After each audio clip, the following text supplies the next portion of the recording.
Hello everyone, welcome to SA academy. कैसे हैं आप लोग? आई होप ठीक ही होंगे। सो स्टार्ट करते हैं आज का लेक्चर।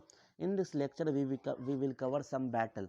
जैसा कि जानते हैं 14th सेंचुरी में यूरोपियन एडवेंट आया था, स्टार्ट हुआ था, जिसमें पुर्तगाल, डच, ब्रिटिश सब आए थे। फ्रेंच जो था लास्ट कंपनी था जो कि इंडिया में आया था 1664 में इस्टेब्लिश हुआ था। कोबर्ट नाम का बंदा French east India company establish की था। इस लड़ाई को कर्नाटिक वार बोलते हैं क्योंकि कर्नाटिक रीजन में हुआ था, जिसको सदर्न रीजन भी से जाना जाता है। स्टार्ट करते हैं। एक डुप्लिक्स नाम का बंदा था, बहुत तेज तरार बंदा, पहला बंदा जिसने कॉन्सेप्ट लाया था पहले एक्सपेंड करो टेरिटरी फिर स्टार्ट करो बिजनेस। और ये पहला बंदा था जिसने इंडियन सोल्जर को ट्रेनिंग दिया था और वार में यूज़ किया था। उसके बाद ब्रिटिश ने यही टेक्निक फॉलो किया था। फॉरेन तो स्टार्ट करते हैं। होता फर्स्ट कर्नाटिक वार का पीरियड है 1746 से 48, जिसमें वार ऑफ सक्सेशन स्टार्ट होता है। बाहर में लड़ाई होता है ब्रिटेन और फ्रांस में, तो इसका इम्पैक्ट इंडिया में भी पड़ता है। इन लोग भी लड़ने लगते हैं। बार्नेट नाम का एक बंदा था जिसने फ्रांस का सीप कब्जा कर लेता। उसको चाहिए था पौंडीचेरी पे कब्जा था फ्रांस का। फ्रांस के पास सीप नहीं था, तो फ्रांस डुप्लेक्स क्या करता है कि अपना एक दोस्त है उसका मॉरिशस में, ला बर्नास, उसको बुलाता है सीप लेके और बोलता है कि ऐसा ऐसा मैटर समझाता है। तो यहाँ पे दोनों मिलकर लड़ते हैं, ब्रिटिश को हराते हैं, मद्रास भी छीन लेते हैं। इसके बाद कुछ इन लोग में आपसी मैटर होता है डुप्लेक्स और ला बर्नास में, और वापस चला जाता है। वहाँ पे एक नवाब था अनवरुद्दीन, नवाब ऑफ कर्नाटिक। इनको ये सब सही नहीं लगा। उन लोगों ने ब्रिटिश को पहले बोला तो ब्रिटिश बोला हम नहीं लड़ रहे अंकल, ये सब फालतू में लड़ रहा है फ्रांस, और मेरा मद्रास भी छीन लिया। तो डुप्लेक्स को बोलते हैं अनवरुद्दीन को वापस करने के लिए। डुप्लेक्स बोलता है अरे अंकल ये तो मैंने आप ही को गिफ्ट करने के लिए। तो डुप्लेक्स को बोलते हैं बेटा बेवकूफ़ मत बनाओ, ये अनवरुद्दीन बोलते हैं। नवाब अटैक करते हैं फ्रांस पे, लेकिन इनको हार मिलता है। बहुत बड़ा आर्मी लेके डिफीट कर देता है मलियापुर इन 1746 मद्रास में डुप्लेक्स। यहाँ ये लोग समझ गए ये जो हार होता है, इसके बाद इंडियन प्रिंसेस का औकात पता चल जाता है। इन लोग के पास बड़ा आर्मी तो लेकिन ट्रेन नहीं है, ना दम है। इस time war of Australian success भी खत्म हो गया था with the treaty of Aix-la-Chapelle in 1748। First Carnatic war ने एक काम किया कि इंडियन कॉमर्शियल कंपनी का कैरेक्टर चेंज कर दिया था, लड़ाई के लिए रेडी कर दिया था। साथ में ये भी समझा दिया कि इंडियन प्रिंसेस के पास आर्मी तो है लेकिन दम नहीं है, ना ट्रेन है। अब बॉडी बना लो पहाड़ की तरह, जिगर है ही नहीं, और वही वाला हाल था इंडियन प्रिंसेस का। सेकंड कर्नाटिक वार स्टार्ट करते हैं 1749 टू 54। फर्स्ट वार के बाद डुप्लेक्स का कॉन्फिडेंस बहुत हाई लेवल पे चल गया था। अब वो किंग के लफड़े में पड़े लगा था। उस समय हैदराबाद में निजामुल मुल्क की डेथ हो गई। उनका एक लड़का था नसीर जंग, एक बड़ा बेटा का लड़का था मुजफ्फर जंग।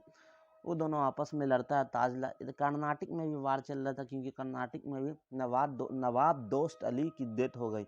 तो उसके बाद उसका सन इन लॉ चंदा साहब ने सोचा मुझे राज चाहिए, तो अंदर अनवरुद्दीन को वहाँ का नवाब बने रहना था। तो दोनों में नवाबुद्दीन और चंदा साहब में लड़ाई चल रहा था। डुप्लेक्स यहाँ पर ट्राईपार्टिट स्ट्रगल स्टार्ट करता, जिसमें दिमाग लगाता है ये कि इन लोग में मैटर पड़ के इधर से मुजफ्फर जंग को सपोर्ट करता है हैदराबाद से, और कर्नाटिक रीजन से चंदा साहब को।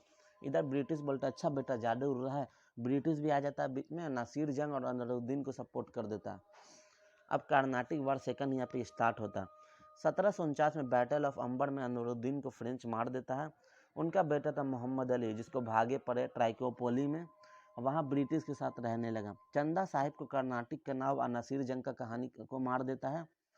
हैदराबाद से नसीर जंग को मार देता है फ्रेंच, और चंदा साहब को कर्नाटिक बना देता है नवाब। और मुजफ्फर जंग को हैदराबाद का नवाब बना देता है। लेकिन कुछ उसके बाद आपसी भिड़न होता है, मुजफ्फर जंग की मौत हो जाती है। तो इसके बाद फ्रांस के पास कोई था नहीं, तो वो क्या करता है, उसका एक जनरल था बुशी, उसको भेज के उसको बुशी को बोलता है। बुशी क्या करता है, अपना एक बंदा बैठवा देता है जिसका नाम था सलाबत जंग। बुशी कंट्रोल करता है political system of state for 7 year. इस मिलिट्री सपोर्ट के लिए फ्रेंच को 4 इंपॉर्टेंट डिस्ट्रिक्ट भी दे दिया था। इसको बोलते हैं नडेन सरकार्स, जो हैदराबाद में रीजन में था। मैप उसमें फोटो उसमें देखना, साइड में नदेन सर्कस था। ये देख के ब्रिटिश को अपनी जगह खतरे में लगने लगी, साथ में इंडिया में। लेकिन अभी भी त्रिकोपल्ली था ब्रिटिश में। तो ब्रिटिश रॉबर्ट क्लाइव को बुलाता है। जब जब ब्रिटिश को टेंशन आएगा वो कॉन्टैक्ट करेगा रॉबर्ट क्लाइव को। रॉबर्ट क्लाइव बहुत तेज तरार आदमी। वो क्या, रॉबर्ट क्लाइव अप्रूव लेता है ब्रिटिश से, और जो कर्नाटक का कैपिटल था एक आर्कोट, उस पर डाइवर्जर टेक्निक स्टार्ट करता है कि अटैक करता है, जबरदस्ती लड़ाई घिसता है, 53 दिन तक लड़ाई होता है। इसमें फ्रांस अपना सारा आर्मी लेके इस पर अटैक करते हैं, साइड से क्लाइव निकल जाता है और कर्नाटक में अटैक करके चंदा साहिब को हटा देता है और कब्जा कर लेता है। यहाँ पे फ्रांस बोलता है, फ्रेंच और ब्रिटिश, फ्रेंच बोलता है अच्छा अंकल तेज बन गए। रॉबर्ट क्लाइव बहुत तेज आदमी था, जब जब टेंशन होगा ब्रिटिश को, क्लाइव ही इनको हेल्प करेगा। उधर फ्रेंच एंड ब्रिटिश गवर्नमेंट को ये सब सही न लगा, क्योंकि ऑफिशियल वो लोग पीस एग्रीमेंट साइन कर चुके थे और अनऑफिशियल इंडिया में वार हो रहा था। तो फ्रेंच गवर्नर ने डुप्लेक्स को वापस बुला लिया और गोडियो को भेज दिया। गोडियो आते के साथ ट्रीटी ऑफ पौंडीचेरी साइन करता है, जिसमें कोई प्रिंसेस मैटर में इंटरफेयर नहीं करेगा। इसके बाद फ्रेंच के हाथ में था हैदराबाद, ब्रिटिश के हाथ में कर्नाटक।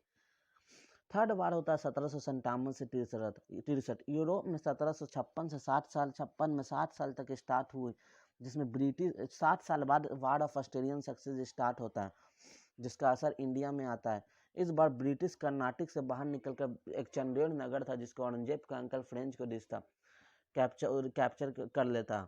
इससे फ्रेंच गवर्नमेंट क्या करता है, ये होता 1757 में। फ्रेंच गवर्नर ने इस बार ब्रिटिश को इंडिया से हटाने के लिए, फ्रेंच गवर्नमेंट ने इस बार बाहर का जो फ्रेंच गवर्नमेंट है ब्रिटिश को इंडिया से हटाने के लिए पूरा कोशिश की और भेजा एक सबसे होशियार बंदा, कॉम्टे डी लैली। नाम इसका बहुत फनी है, कॉम्टे दे लैली। कॉम्टे डी लैली बहुत होशियार बंदा था, तेज तरार, एकदम ग्रेट वॉरियर, जिसको बोलते हैं तबाही का मसीहा। आते के साथ तबाही मचाना शुरू कर देता है कॉम्टे डे लैली। लैली से याद कर सकते हो। ये आते के साथ पहले अटैक करता है, ब्रिटिश पोजीशन कैप्चर करने लगा, फोर्ट सेंट डेविड जो तमिल में था। उसके बाद मद्रास में अटैक करता है, इसको फेलियर मिलता है। फेल होने के बाद लोग होते हैं फ्रस्ट्रेट, ये करता है फ्रस्ट्रेट होके बुशी को हैदराबाद से बुला लेता है। उधर हैदराबाद कमजोर पड़ता है, इसका सलाबत जंग धोखा दे देता है फ्रेंच को, ब्रिटिश से मिल जाता है। इधर हैदराबाद कब्जा कर लेता है बंगाल से और आखिरी में सलाबत जंग धोखा दे देता है। नदन सरकार भी फ्रेंच के हाथ से निकल जाता है। बैटल चलता रहता है। लैली को बहुत बड़ा हार मिलता है इसमें लड़ाई में, जिसको बोलते इस लड़ाई में लैली, कॉम्टे डी लैली बहुत बुरी तरह से कोशिश तो बहुत करता है बेचारा, लेकिन अकेला था, हार मिलता है। बैटल ऑफ बैंडीवास 1760 में होता है, जो कि पौंडीचेरी ब्रिटिश को चला जाता है।